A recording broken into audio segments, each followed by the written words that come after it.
And first of all, good morning, good afternoon, good evening to all of you in the room, wherever it is that you may be tuning in from, and welcome to this webinar on circular food waste systems. My name is Lara van Druten, and I'm CEO of the Waste Transformers. I'm also a member of the board of the advisory board on zero waste to the Secretary General of the UN. And our role as advisory board is really, on the one hand, a bit of advocacy, but on the other hand, to really track out these best practices around the world and to share these best practices with others, be that policymakers, be that practitioners, be that civil society, or be that even financiers, and to really inspire them how a different system around our waste is really possible. And I'm very lucky today to be joined by a number of other advisory board members. We have Carlos Silva Fijo in the room, and Carlos is one of our speakers today. We also have Hakema, and who used to be the former Ministry of the Environment in Morocco. We have Professor Dr. Salim Ali, who's a professor at the University of Delaware, amongst other things. And we have Vijay, and Vijay is very involved in the Global Cities Network and has really a wealth of experience around alternative waste management systems that he brings to the table. And from my perspective, it really is fantastic to see so many of you in the room. I think that it's not just a testament to the relevance of the topic at hand, food waste, but also speaks loudly to the curiosity, to the generosity and the depth of experience and that all of our speakers hold today. Our speakers span over 10 different countries, over 4 different continents, and they represent the world of policymakers. They represent the world of NGOs. We have a great deal of industry expertise at the table, but there's also those in the trenches.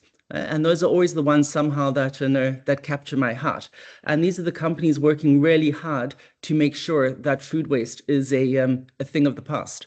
And together, what we've pulled together is really a blend of different perspectives. And I'm really hoping that it's this very blend of so many different perspectives that's going to make today's conversation quite rich. So that means that whether you're determining policy, whether you're thinking about building a new business, or whether you're just out there with hands, heart, and head trying to build a better world, I hope that we have something to inspire you today. Because quite simply, the issue of food waste is really something which we just cannot ignore. I think that probably everyone is aware of the issue around plastic bottles and what plastics are doing to our oceans and to our rivers and to our lands. I think that the whole issue of food waste is one which is really a lot less known. For example, Project Drawdown has actually determined that 1 kilogram of food waste sent to landfill that rots has the same negative environmental impact as sending 25,000 plastic bottles to landfill. We also know that if food waste were a country, it would be the 3rd largest producer of greenhouse gas emissions. And that being said, we really know that if we want to make a change and we want to really tackle this climate crisis, we have a major lever in our hands with food waste. Tackling food waste can really make a difference. And that makes it all the more important that when we are making decisions, we really know that they're based on true benchmarks, that they're based on actual science, that they're based on real best practice. And we're not just making guesses, but we really are making decisions based on real life experiences. But before I introduce our first speaker today, I would like to just take a couple of minutes to talk about some very basic house rules. And that is, the first one is I ask all of you, if a speaker is speaking, to stay on mute.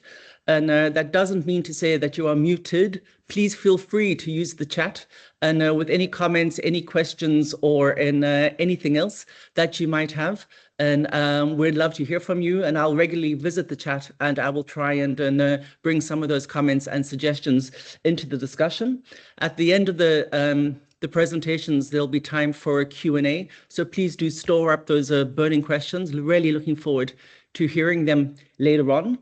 And all of the speakers have been given a time slot, and I ask all of the speakers to really respect that time slot, because if you don't, that means one of the other speakers is going to have a lot less time, and that would be a great pity.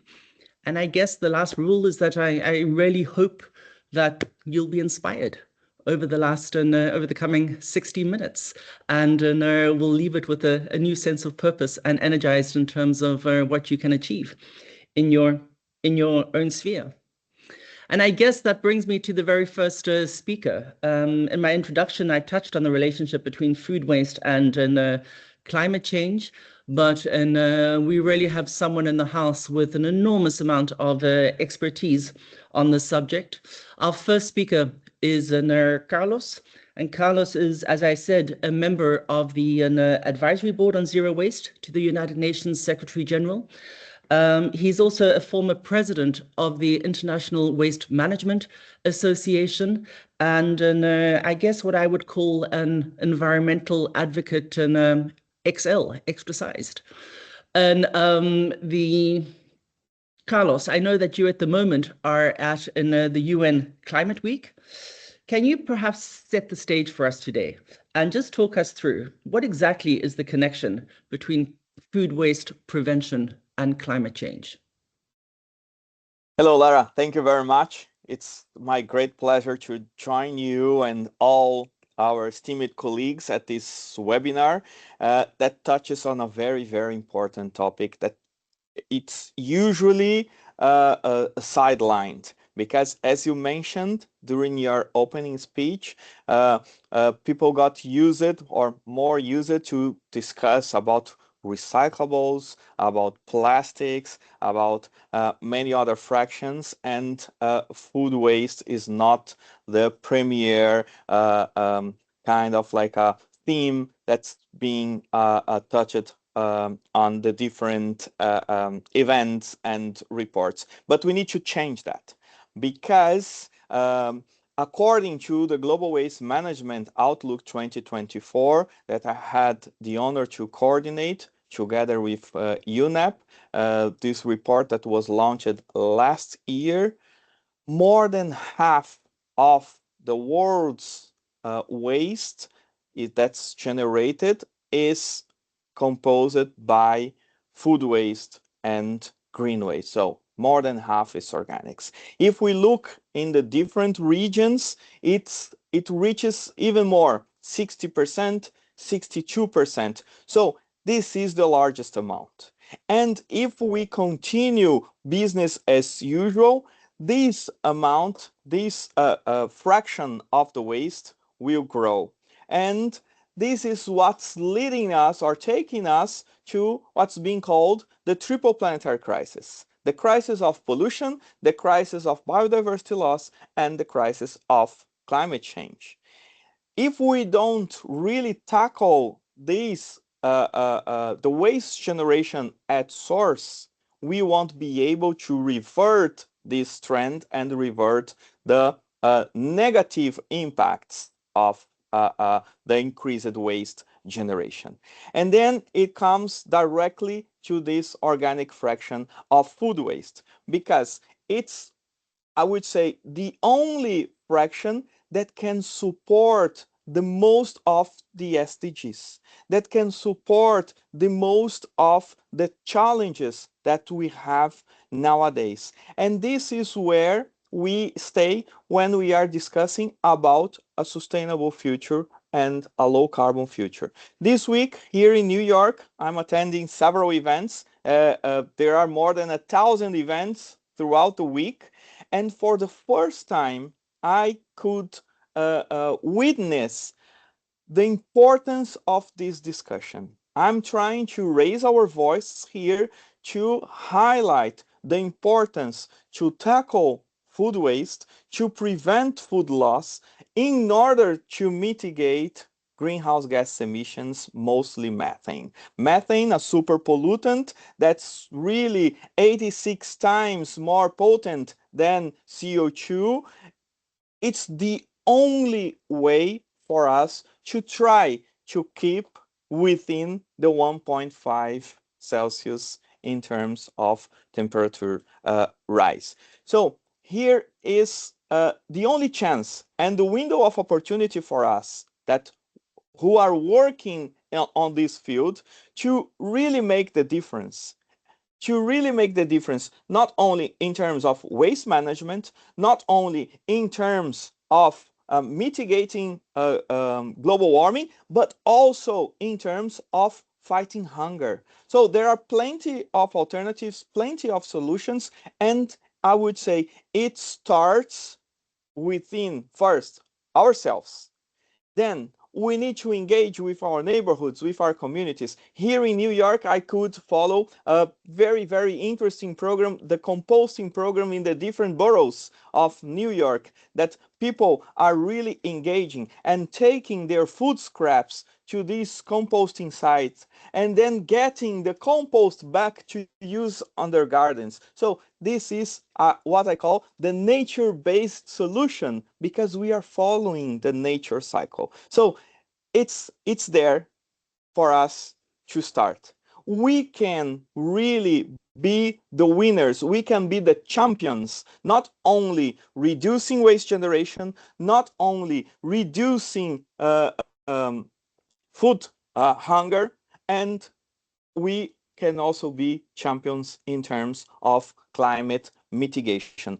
Otherwise, if we don't take this at the current moment, we won't be able to revert the trend, because our window of opportunity is closing. So count on us. As you mentioned, I am a proud member of the UN Secretary General's Advisory Board on Zero Waste. We just closed the call for the to select the 20th zero waste cities that will be announced soon. We are heading to the first global zero waste forum in less than a month now, in October, and we are also heading to COP30, when we will go into more details of this discussion. Thank you for your attention, and I look forward to a very fruitful webinar this today. Thank you. Super, Carlos. Thank you very much. I love the energy and the passion, and thanks for that. And although I get a little nervous when you talk about this window of opportunity that's getting smaller and smaller and smaller, even though I recognize it. From that perspective, I'd like to hand the ball over to you and Clementine O'Connor. And Clementine is a program manager at the UN Environmental program. And perhaps you can pick it up from here. And Carlos has spoken a little bit about the relationship between climate change and food waste. Can you perhaps pick up on some of those thoughts, and also just really share with us some of the policy-related best practices that you've come across and that you guys have been working on? Happy to. Thank you so much for the invitation to be here. It's a pleasure. Thank you to UN Habitat as well. Just getting my slides up. Can you see those okay? Yes, we can. We're all good to go. Okay, great. It's not in presenter mode. Great. Okay, thank you. I'm going to pick up where Carlos perhaps left off, emphasizing indeed that food loss and waste reduction is a fantastic opportunity that we have not yet taken full advantage of. There are 8 to 10% of global greenhouse gas emissions that could potentially be reduced here, including 14% of particularly potent methane emissions as well. This is a fantastic opportunity to both cut costs in households, for cities, in companies, and to tackle the food security crisis as well. Just quickly on UNEP's role, can I just confirm you can see the full screen there? You're not seeing the presenter mode? Okay. Yes, it is.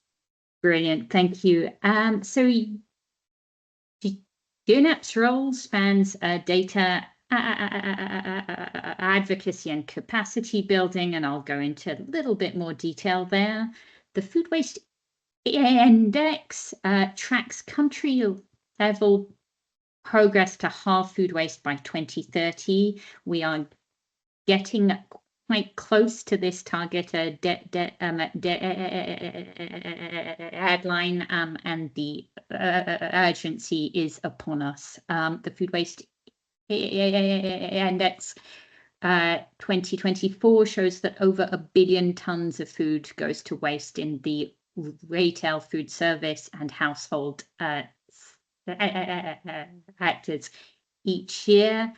Households are in fact by far the biggest segment there, and this this graphic is important because it shows that this is really a global problem that's not that does not just occur in high income countries that you can see at the top there, but in upper middle income, lower middle income countries as well.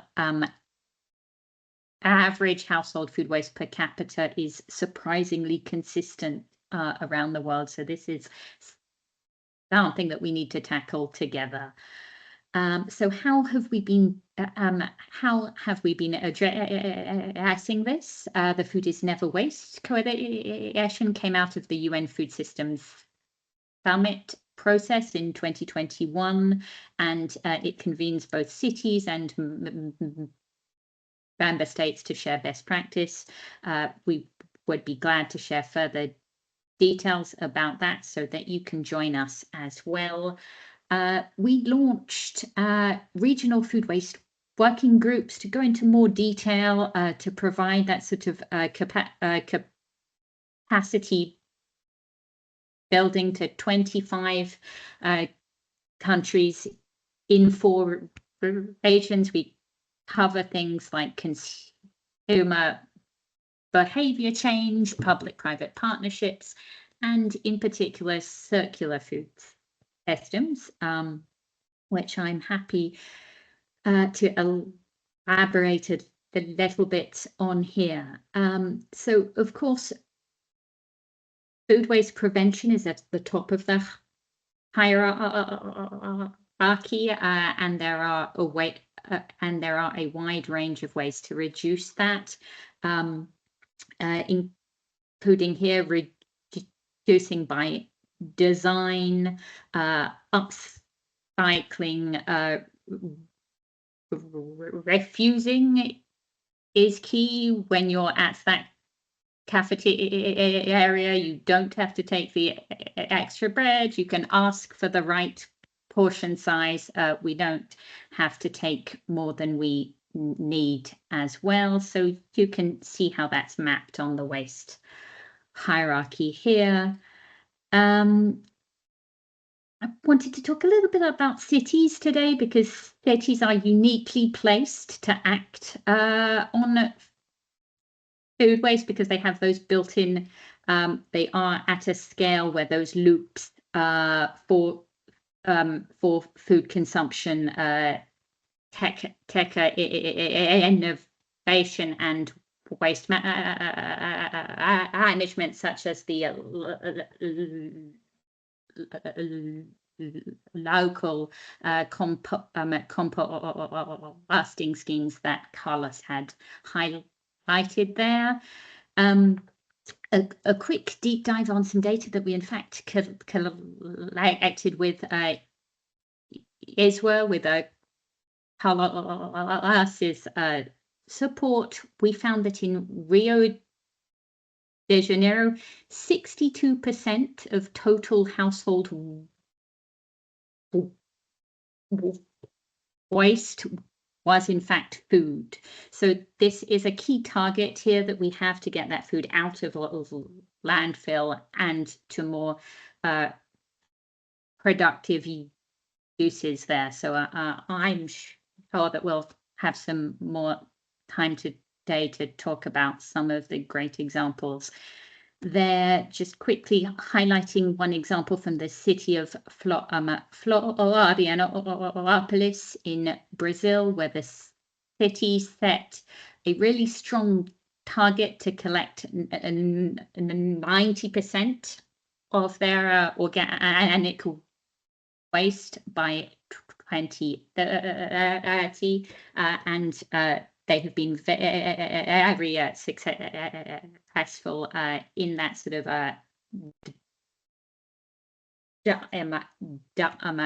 diversion target there, and they are now moving their focus to prevention and consumer behavior change, which is great to see. If we take the global level here, we are very happy to share that action at scale is possible. The data you see here from Japan goes to 2022, but the data to 2025, it now shows that Japan has achieved SDG target 12.3. They have halved their food waste, and they have set a more ambitious target. They have increased the target to a 60% reduction in the supply chain. So this shows what can be done with concerted efforts. On the way to COP30, we are glad to share that with the UN Climate Champions, UNEP will launch a food waste breakthrough, which will focus targeted action to support cities and food businesses to achieve these goals. So both to halve food waste in their operations and to reduce the related methane emissions by 7% there. So please get in touch with us to be part of that process.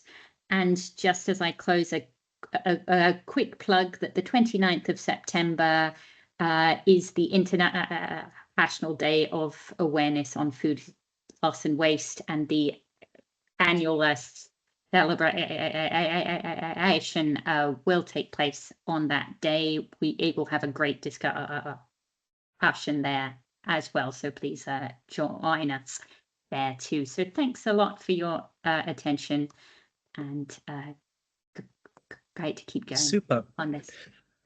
Thank you very much, and Clementine. And I think that really gives us a nice broad framework in which we can view all of the work that's being done. Also super encouraging to see how a country like Japan is really taking steps. I think that a 46% reduction in their food waste is an incredibly, not just inspiring, but an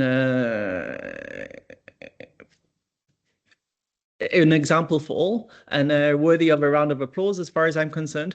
And I'm also now very keen to see that how are cities tackling it. So perhaps that's a nice bridge to your balance.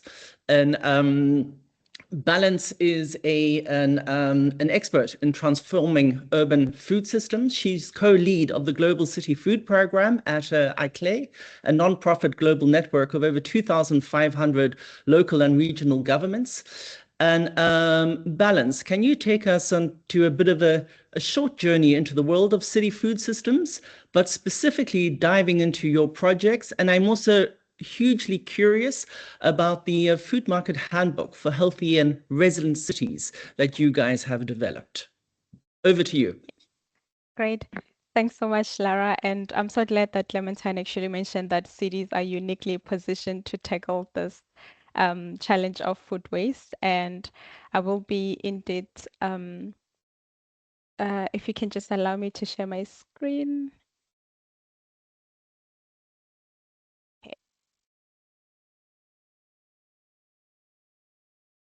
Yeah, can you see my screen?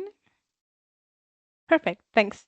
Yeah, so I'm glad that Clementine touched on cities being uniquely positioned to tackle the issue of food waste. But before I share with you how cities have been tackling the issue of food waste, especially in markets, I just want to give you a brief intro of about city food. So overview of my presentation, I'll tell you what city food is and really do speak about the city food market handbook and how cities are managing food waste in urban markets. And of course, I have a little bit of a call to action. So, indeed, cities are powerful agents of change. We know that today more than half of the world population lives in cities, and this will only likely reach 70% by 2050. And this means that cities need to be positioned to really prepare for this movement of people into cities. So what is City Food? So City Food is a Italy flagship program that accelerates local and regional government action towards sustainable food systems transformation. And we have various number of food-related projects across all our regional offices. And this includes school meals, food markets, urban food environments in general, looking at policies and strategies, and really looking into how we can transform cities into hubs for healthy people, healthy landscapes, and healthy climate. And this is just an overview of our network. So as Lara already mentioned, we are working with over 2,500 cities across 125 countries on sustainable urban development. So this is the main thing that I want to talk about today, which is the City Food Market Handbook for Healthy and Resilient Cities. So this handbook is a practical guide for local governments to unlock the potential of food markets to enhance food security, nutrition, and resilient livelihoods.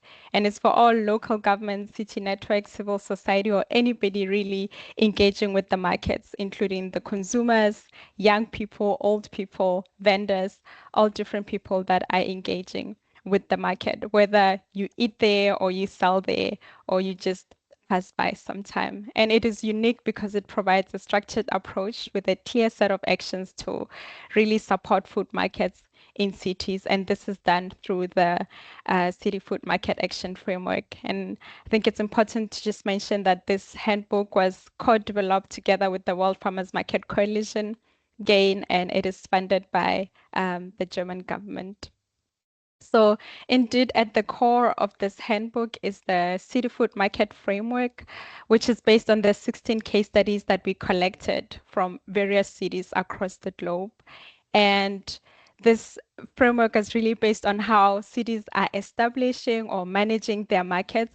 And from this, we learned that policy and governance are really important because it suggests strategies for integrating food markets into urban planning and policy framework, really fostering collaboration across departments and across government levels, exploring partnership also with external partners. And we look at the market infrastructure, which really proposes solutions to improve and invest in both physical, digital, and soft infrastructure, linking to empowerment, whether through investment in training or skills or inclusive governance platforms, and also just ensuring that different people that play a role in this market systems have voice and their voices are heard and they are part of the solution, such as managing the infrastructure, tackling issues including resilient livelihoods, post-harvest losses, food hygiene, and food safety. And I will be diving into examples from different cities, and you will see how this looks like in practice. And another pillar is funding and incentives. So this really looks into identifying opportunities to raise or provide financial resources to sustain the food markets. And we look at vendors or promoting local and sustainable affordable produce while also encouraging consumers to support such efforts. Because if we're being honest, a market can be there, but if nobody is buying from them, they won't be as sustainable. And the last on the pillar, but not least, is building capacity and awareness raising.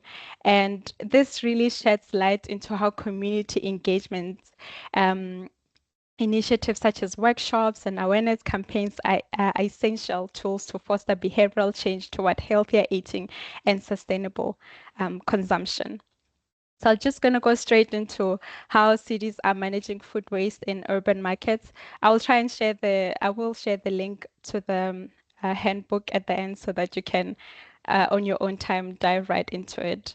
Balance, can I interrupt you Yes. for a second? Because I know you have 6 fantastic case studies. The challenge is we don't have time for 6 fantastic case studies. So can I ask you the question impossible, to choose just 3 of your all-time favorites and only address those 3? Thank you. Okay, perfect. I'll do that. Okay, I'll just start with Cleveland, and the rest of the case studies are in the handbook, so you'll see them. So this is how Cleveland assessed and managed food waste in their market. So in 2023, they undertook a pilot study to reduce and rescue food waste. And they did this in collaboration with a variety of partners, including hunger networks, community food rescue organizations, and local composting partners. So when they conducted this audit, they found that most of the food waste in this market was compostable. Over its duration, this West Side market, the particular market, rescued over 2,269 pounds of food.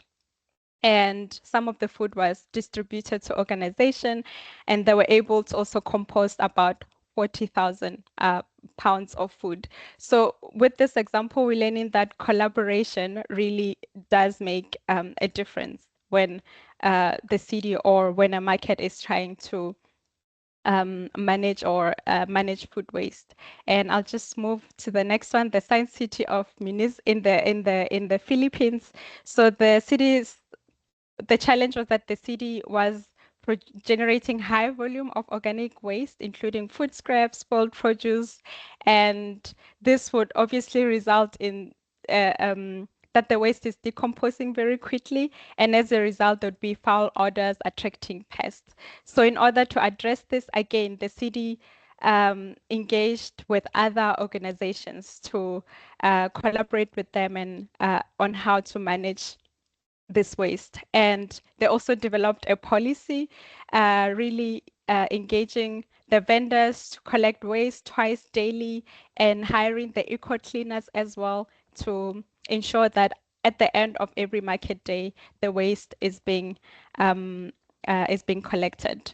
And in the case of Lusaka and also Lulongo, which had the similar approaches, they first conducted an assessment of the market. So really looking into what is happening. And this means engaging researchers and everyone that is being affected by this market. And from this, we learned that a successful food market assessment is done in a participatory manner, or rather should be done in a participatory manner, really engaging and empowering both market actors, communities they are serving, and aligning these interventions with the specific needs and goals of the stakeholders that are directly involved in the day-to-day. So from these assessments, they were able to come up with interventions that really spoke to the community within this market. So cities are really encouraged to be open to collaborating because it's not just about the cities, it's also about the people. So we need everyone. Maybe I just move to my last slide. And I will share also the results. But this, I guess, gives me an opportunity to invite everyone here on the webinar that we are having on the 8th of October. And we have 2 sessions, one in the morning and one in the afternoon, just to ensure that all time zones are met.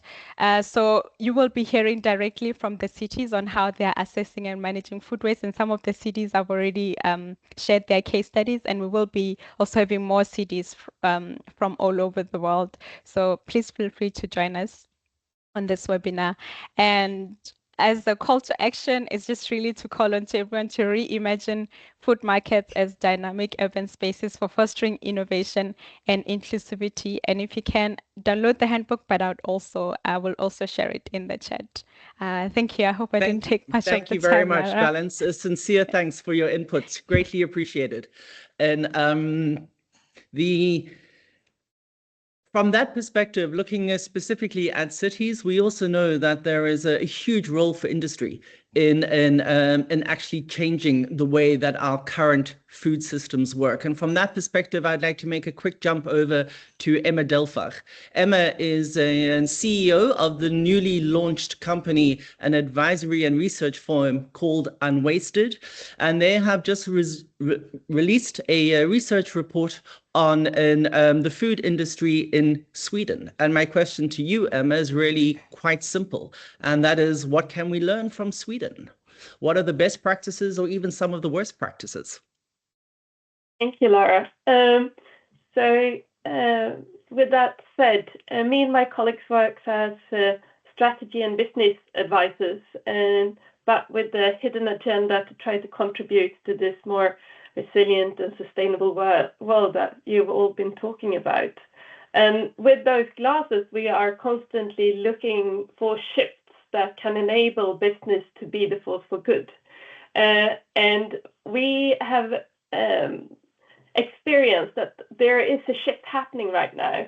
And that's why we decided to interview business leaders from some of the largest food companies in Sweden to kind of capture that shift and put it in writing that business leaders can understand and act on.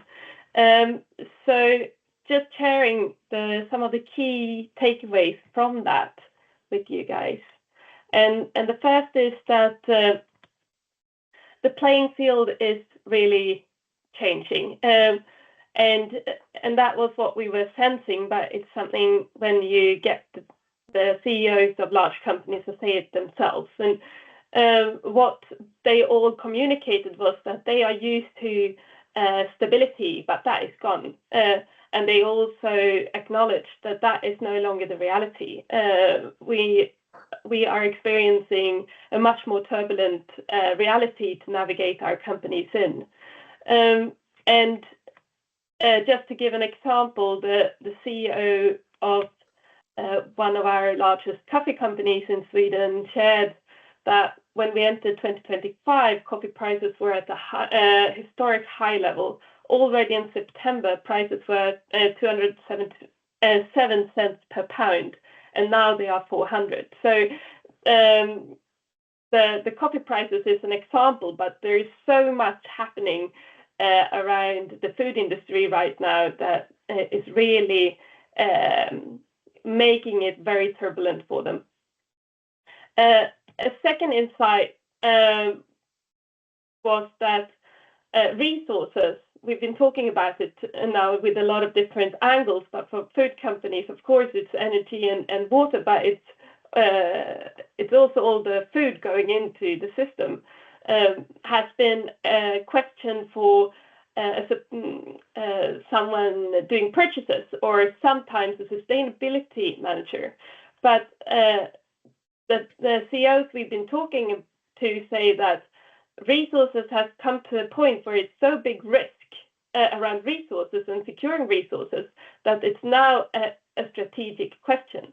They are now talking about resources in the management teams that they haven't been doing before. And that creates a completely different starting point for all of us to start to nudge them on doing better and smarter things.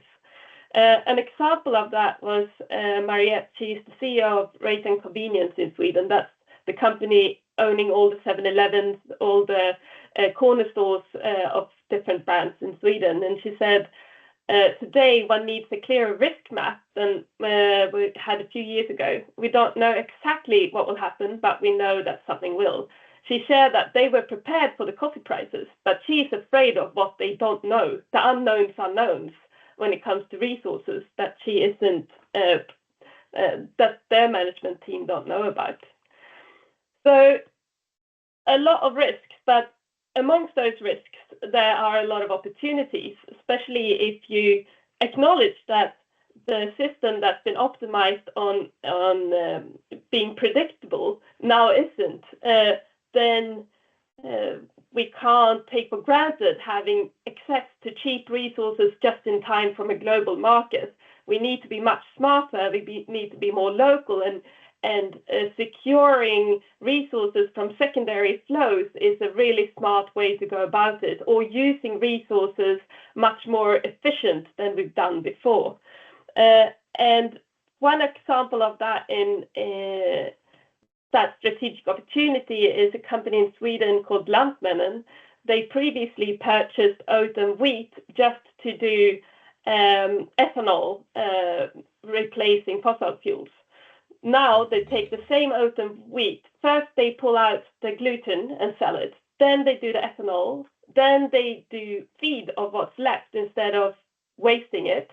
Then they capture all the CO2 and sell it to industries. So 4 revenue streams from the same resource, a much more efficient way of running your business and much bigger business opportunity. And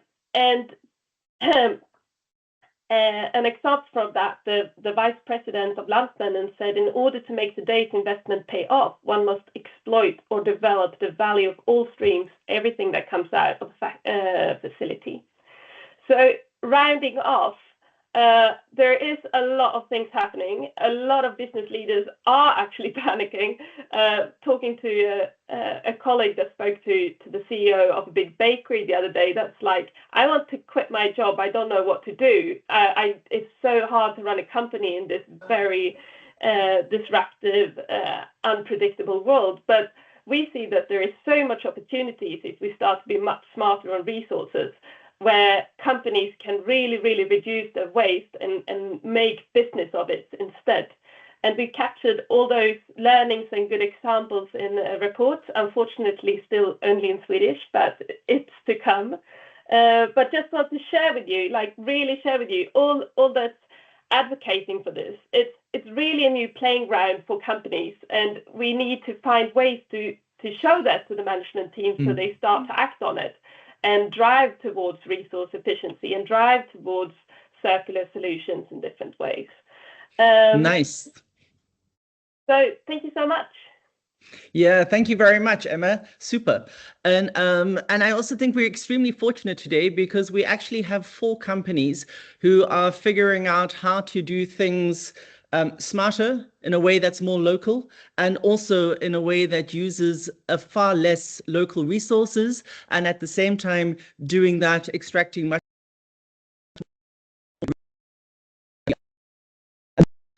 that you find at the very early part of the value chain, and that is Niraj Maratha. His company is called Cool Crops, and he's here to tell us how Cool Crops tackles the issue of food waste in India at the source, and namely at the farm. So Niraj, over to you, I would say, and if you can keep it a little under 3 minutes, that would be great. Otherwise, we're going to start to run out of time for questions. Thank you, Laura. Hello, everyone. I am Neeraj. I'm the co-founder of Cool Crop. As the name indicates, we build sustainable cooling preservation systems for farmers, especially for farmers in India. I think the post-harvest loss is a very, very key problem that is fairly well known across all the agrarian societies, especially in India, where the 80% of the farmers are kind of categorized as small and marginal farmers. That's close to around 500 million people, depending on the agriculture as their livelihoods. And they cater to perishable crops such as flowers, fruits, vegetables. That's what they rely on a small patch of land. That's what they cultivate. So I'm kind of going to take you back to the supply side of things. I think a lot of talk has been around the consumption cities as well as markets, but at the supply side of things, the food waste or the post-harvest losses affects the farmers, not just in terms of environmental parameters, but also in terms of their economic and social development. Yeah, if you can go to the next one, Lara. Yeah, so about 25 to 30% of the crops are actually wasted at the farm gate itself. I'm talking about Indian context, but much of this is true across all the agrarian societies, as I said.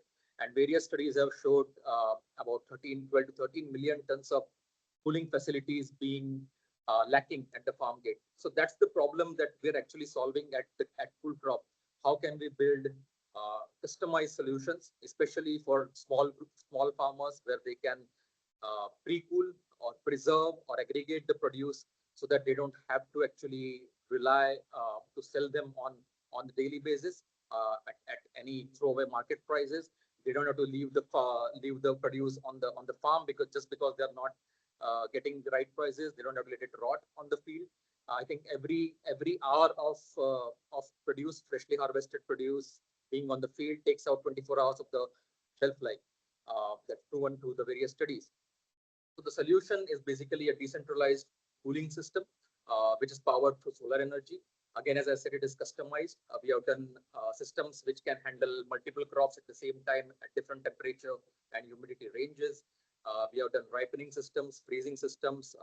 We have also integrated it into sorting, grading systems as well as processing systems as well. Again, in rural areas in India, electricity availability is a challenge. So we power it through solar energy. But more importantly, the control system that we have developed makes it energy efficient by at least 20 to 30%. So we need much lesser energy to run them, so we can power it through solar.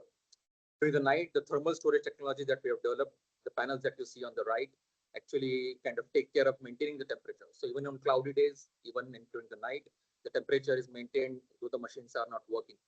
Of course, the farmer representatives of operators who are owning or running the systems actually get access to a phone or an app, which they can control the system. They can monitor how it is doing, whether it's maintaining the temperature and humidity conditions, and they can also kind of use a digital ledger. They can record what is coming in, what is going out of the units.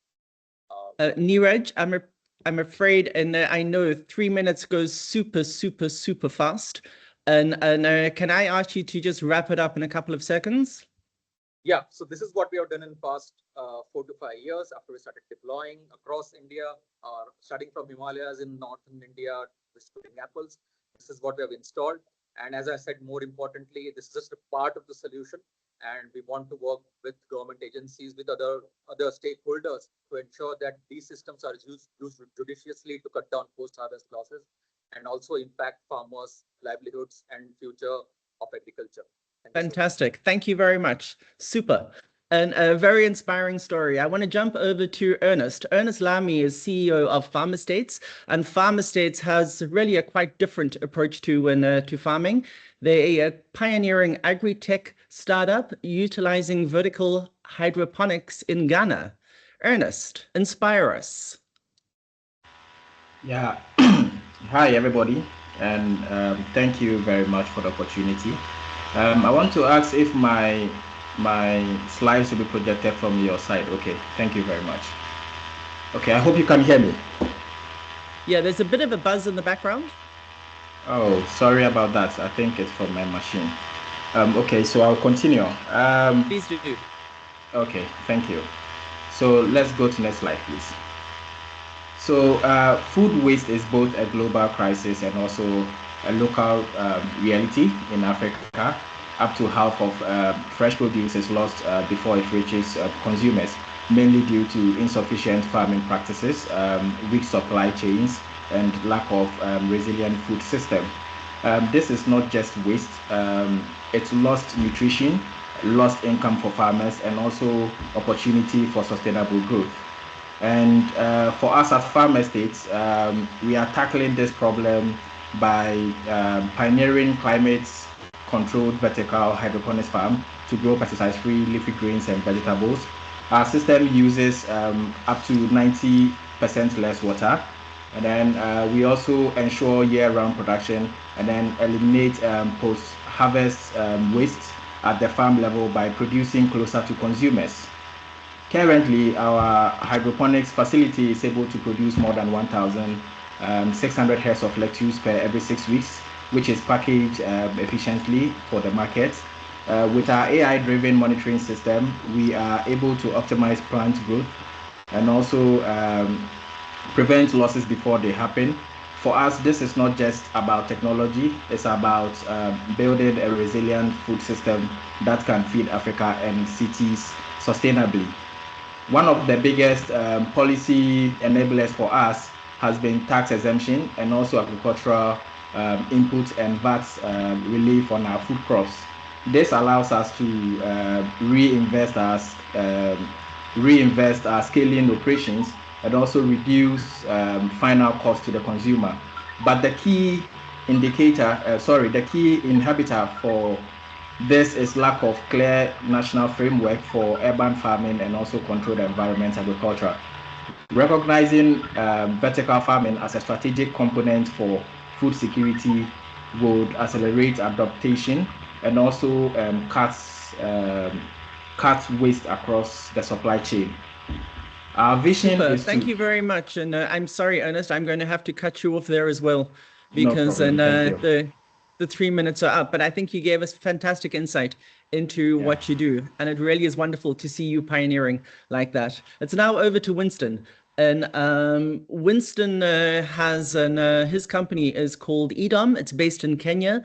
And what I think I find the most interesting about Winston is he doesn't see waste. When he sees waste, what he sees is protein.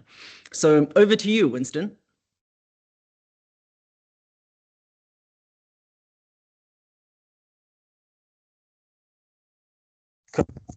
Can you hear me? Yes, we can hear you. Thank you very much. So unfortunately, we have a power blackout, but maybe the video won't work. But I think my voice will be clear. All good. I just okay? ask you to keep very much to the time, Winston. Yeah. Sure. No problem. No problem. Yeah. So just straight to the point. So EDOM is about nutrition, and so we've been doing cereals for over a decade. Doing cereal milling and some fortified food. So over that period of time, we realized that we're generating a lot of waste. That is cereal waste, right from our factory, from farmers we're working with. And so we figured out how to convert that into some valuable. And part of that process was for us to generate all those waste into feeds. And part of that feeds and the livestock feeds required a lot of soya and also required a lot of fish meal as sources of protein, which we all know is becoming increasingly unsustainable because soya requires a lot of land, labor, fertilizers, pesticides, and a lot of energy. On the other side, fish meal supplies is almost finite. The environmental impact is grave, and there's rising competition for its oil. And so it's better to save that for human consumption. So to replace that fish meal and soya, we opted to generate all the waste into black soldier fly, feed black soldier fly, and then generate the black soldier fly maggot. We harvest at a pre-pupa stage, process it into protein that is then mixed with all the other animal feeds. And then in that way, we're able to replace, the soya and the fish meal with the black soldier fly larva. And that makes the livestock feeds, to be still having more value than the original composition. So with time, we have developed the outgrowers in farmer groups. We have about 1,800 farmers now that are organized into groups. We've built insectariums and lavatoriums where they produce, all of these black soldier fly. We purchase from them, process, and then we are able to generate sufficient animal feeds, which are 25% lower than the conventional existing feeds. And so that way we are able to boost, the livestock sector once again. It was riddled in a lot of, losses because of the high cost of feeding. And so we're able to bring that down by about 25%. So that is what EDOM does. Thank you. Super. Thank you very much for that. I sincerely appreciate it. And last but not least, we have Roberto Bertelli from a company very close to my heart, the Waste Transformers. And he's here to tell us what the Waste Transformers do with that non-avoidable food waste and how they close the circle again in a circular food system. Over to you, Roberto. Thank you, Lara. Thank you, everyone. So good afternoon. I'm Roberto Bertelli with the Waste Transformers. And at the Waste Transformers, we install modular anaerobic digesters inside 20-foot shipping containers directly on site, whether at an airport, a stadium, industrial campuses, amusement parks, or small communities. So instead of trucks that hauling away waste away, our systems transform the food waste into clean electricity and heat directly on site. And these systems produces nutrient-rich biofertilizers that replaces chemical fertilizers. So it's a plug-and-play scalable technology that decentralizes energy and waste management, creating a visible impact right where the waste is generated. So this approach is close the loop. So we are talking about cutting the methane, avoid transport emissions, and giving organizations a visible sustainability story that employees, customers, and the communities can connect with. So it's the shift from centralized waste disposal to distributed circular value creation. So next, please. Here is the core. No? So to us, the free policy switches would unlock enormous impact. No? The first one is mandatory food waste audit and reporting, because we always say that what gets measured gets also managed. The second is fast-track permits and interconnections for small-scale renewable units, because all the units are important and all they can contribute to the environment. The third one is smart incentives and fee structures. No, so that means that there must be lower cost for the valorization, but higher for the disposal. No, so in order to improve and to create opportunities for the renewables. Of course, there are inhibitors. In this case, the big inhibitor that we face is regulatory ambiguity. So when the United States use rules, safety classifications, interconnection standards are unclear, projects stall. So even when businesses are eager to act. So my ask today is so support standardized, enabling rules, and let's pilot decentralized digestion in your city assets, no, hospitals, campuses, parks. So we can bring technology and operations, and of course, you can bring the site. So I conclude saying that food waste is not a waste, it's a resource in the wrong place. So nice. I think that's a great place to stop. Okay. From that perspective. And then thank you. And then waste is just a resource in the wrong place. And we have a few minutes for questions. Is there anyone, either be that one of the speakers or otherwise one of the panelists, who would like to pose a question to someone?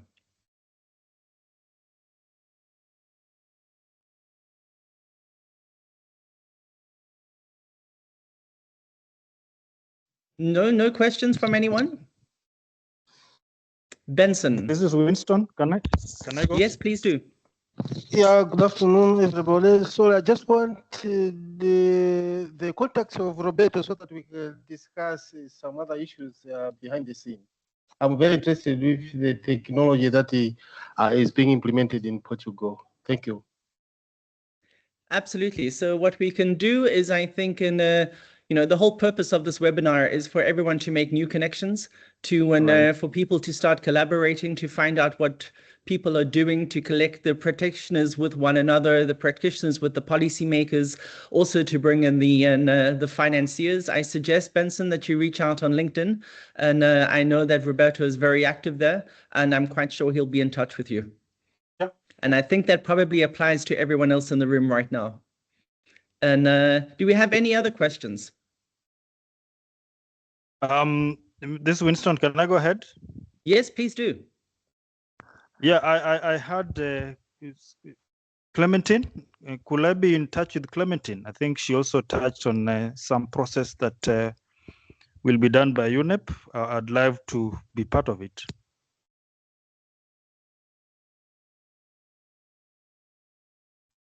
Clementine, would you like to answer? Yes, I've just put my contact details in the chat, and it would be great to be in touch. Thanks. Super.